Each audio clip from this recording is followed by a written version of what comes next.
महादेव कहते हैं सपनों में और सफलता में सिर्फ एक ही फासला है और वह है कड़ी मेहनत का। अगर कोई इंसान किसी चीज़ की कल्पना करने की क्षमता रखता है तो यकीनन वह उस कल्पना को साकार करने की भी क्षमता रखता ही है। अपने लक्ष्य पर दृढ़तापूर्वक कार्य करते रहना ही सफलता का एकमात्र रहस्य है। कोई भी व्यक्ति बहुत सी बड़ी असफलताओं के बाद ही सफल हुआ है। जिंदगी असीम संभावनाओं से भरी हुई है। यह तय कर लो और ये जान लो कि क्या हासिल करने लायक है और फिर उसे हासिल करने के लिए जी जान लगा दो। अपनी असफलता से ज़्यादा हम अपनी हार से सीखते हैं। आप किसी काम को एक दिन के लिए टाल दीजिए तो 10 दिन यूं ही निकल जाएंगे।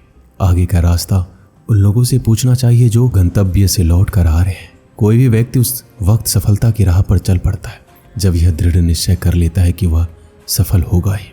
जो व्यक्ति ये कहता है कि जिंदगी में उसे कोई अवसर नहीं मिला, असल में उसने कभी किसी अवसर को पाने के लिए प्रयास ही नहीं किया। सफलता उन्हीं को मिलती है जो सफलता पाने के लिए प्रयास शुरू करते हैं। मैं सफल क्यों हुआ हूँ? इसका उत्तर है क्योंकि मैं बार बार असफल भी हुआ हूँ। हर रात सोने से पहले कुछ ना कुछ प्रेरणादायक अवश्य पढ़ें या सुने और हर सुबह कुछ ना कुछ ऐसा सुने जो आपकी सहायता करे। आप जो कुछ भी जीवन में चुनाव करते हैं उसी के आधार पर आपके पूरे जीवन का निर्माण होता है। आपकी सफलता आपकी ही इच्छा पर निर्भर करती है। जीतने से आप एक बेहतर इंसान नहीं बन सकते, लेकिन अगर आप बेहतर इंसान बन जाते हैं तो आप वाकई विजेता हैं। आप तो कुछ भी जीवन में चुनाव करते हैं उसी के आधार पर आपके पूरे जीवन का निर्माण होता है। सफलता पाने की प्रक्रिया में असफलताएं तो जरूरी ही है। कभी भी हताश नहीं होना चाहिए। असफलता और दूसरों के द्वारा नकार दिया जाना ही सफलता की ओर पहला कदम है।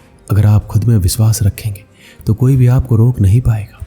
जिसने दूसरों पर विजय पा ली वह ताकतवर हो सकता है, लेकिन जिसने खुद पर विजय पा ली वह तो शक्तिमान है। सफलता वह नहीं है जो आपने जिंदगी में अर्जित की है, बल्कि उन बाधाओं को पार करना है जो इस रास्ते में आई थी। हमारे इरादे ही हमारी जिंदगी की तस्वीर बनाते हैं। बाहर क्या चल रहा है इस पर तो हमारा बहुत नियंत्रण नहीं है, लेकिन हमारे भीतर क्या चल रहा है इस पर हमारा पूरा नियंत्रण होना चाहिए। हकीकत में 2 ही ऐसी चीज़ें हैं जो हमें ज़्यादातर समझदार बनाती है। पहली है किताबें और दूसरा हमारे संपर्क में आने वाले लोग। अनुभव हमें ये बताता है कि हमें क्या करना चाहिए और हमारा यकीन इस बात के लिए इजाज़त देता है। जैसे जैसे आप अपने सपने साकार करने की कोशिशें बढ़ाते जाएंगे वैसे वैसे आपकी योग्यताएं भी उसी अनुरूप बढ़ती जाएगी। आप खुद से पूछिए, क्या मैं बदलाव लाने के लिए अब तैयार हूँ? यदि आपको कुछ अलग परिणाम चाहिए तो आपको दुनिया से कुछ अलग करना तो पड़ेगा ही। अपनी आदतों में बदलाव की भी एक आदत बनाइए। सपने वो नहीं होते जो आप सोते वक्त देखते हैं, बल्कि वो होते हैं जो आपको जगाए रखता है। अगर आप पीछे मुड़कर देखते रहेंगे तो भविष्य की ओर कब देखेंगे? बस इस बात का भरोसा रखिए कि आप सफल हो जाएंगे और आप यकीनन सफल हो जाएंगे।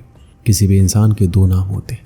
पहला नाम जो उसे जन्म के समय दिया जाता है और दूसरा नाम जो वो खुद कमाता है। आप वही बनते हैं जो आप निरंतर करते रहते हैं। असल में महान होना या श्रेष्ठ होना कोई काम नहीं है, बल्कि एक आदत है। शानदार सफलता पाने के लिए सबसे पहले उसके लिए ज़बरदस्त योजना बनाना भी जरूरी है।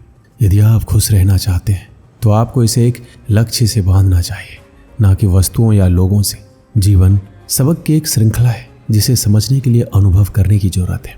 यह एक अनियंत्रित सिक्के की तरह है। आप इसे किसी भी तरीके से खर्च कर सकते हैं, हालांकि आप इसे केवल एक बार ही खर्च कर सकते हैं।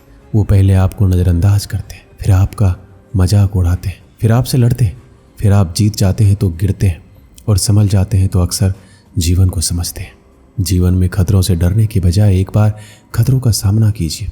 दुनिया में कोई ऐसी मंजिल नहीं जहां पहुंचने का कोई उपाय नहीं है। जीवन में हमेशा कुछ बड़ा करने की कोशिश कीजिए। एक दिन आप बड़े हो जाओगे। एक बार की बात है, रात का समय था। चारों ओर घनघोर अंधेरा छाया था। केवल एक ही कमरा प्रकाशित था। वहां 4 मोमबत्तियां जल रही थी। चारों मोमबत्तियां एकांत देखकर आपस में बातें करने लगी। पहली मोमबत्ती बोली, मैं शांति हूँ। जब मैं इस दुनिया को देखती हूँ तो बहुत दुखी होती हूँ। चारों ओर आपाधापी, लूट और हिंसा का बोलाबाला है। ऐसे में यहाँ रहना मुश्किल है। अब मैं यहाँ और नहीं रह सकती। इतना कहकर मोमबत्ती बुझ गई। दूसरा मोमबत्ती भी अपने मन की बात कहने लगी, मैं विश्वास हूँ। मुझे लगता है कि झूठ, धोखा, चाल, बेईमानी मेरा वजूद खत्म करते जा रहे हैं। ये जगह अब मेरे लायक नहीं है। मैं भी जा रही हूँ। इतना कहकर दूसरी मोमबत्ती भी बुझ गई। तीसरी मोमबत्ती भी दुखी थी। वह बोली, मैं प्रेम हूँ। मैं हर किसी के लिए हर पल जल सकती हूँ, लेकिन अब किसी के पास मेरे लिए वक्त नहीं बचा। स्वार्थ और नफरत का भाव मेरा स्थान लेता जा रहा है। लोगों के मन में अपने के प्रति भी प्रेम भावना नहीं बची। अब ये सहना मेरे बस की बात नहीं है, मेरे लिए जाना ही ठीक होगा। ये कहकर तीसरी मोमबत्ती भी बुझ गई। तीसरी मोमबत्ती बुझी ही थी कि कमरे में एक बालक ने प्रवेश किया। मोमबत्ती को बुझता देख वह दुखी हो गया। उसकी आंखों से आंसू बहने लगे। दुखी मन से वो बोला, इसी तरह बीच में ही मेरे जीवन में अंधेरा करके कैसे जा सकती हो तुम? तुम्हें तो अंत तक पूरा जलना था, लेकिन तुमने मेरा साथ छोड़ दिया। अब मैं क्या करूंगा? बालक की बात सुन चौथी मोमबत्ती बोली, घबराओ नहीं बालक, मैं आशा हूं और मैं तुम्हारे साथ हूं। जब तक मैं जल रही हूं तुम मेरी लौ से दूसरे मोमबत्तियों को जला सकते हो। चौथी मोमबत्ती की बात सुनकर बालक का साहस बढ़ गया। उसने आशा के साथ शांति, विश्वास और प्रेम को पुनः प्रकाशित कर लिया। इस कहानी से हमें क्या सीख मिलती है? जीवन एक सा नहीं रहता, कभी उजाला कभी अंधेरा। जब जीवन में अंधकार आए, मन अशांत हो जाए, विश्वास डगमगाने लगे और दुनिया पराई लगने लगे, तब आशा का दीपक जला लेना। जब तक आशा का दीपक जलता रहेगा, जीवन में कभी अंधेरा नहीं हो सकता। आशा के बल पर जीवन में सब कुछ पाया जा सकता है, इसलिए आशा का साथ कभी ना छोड़ें। दोस्तों, इस वीडियो में बस इतना ही। मिलते हैं अगले वीडियो में। अपना ख्याल रखिएगा। हर हर महादेव।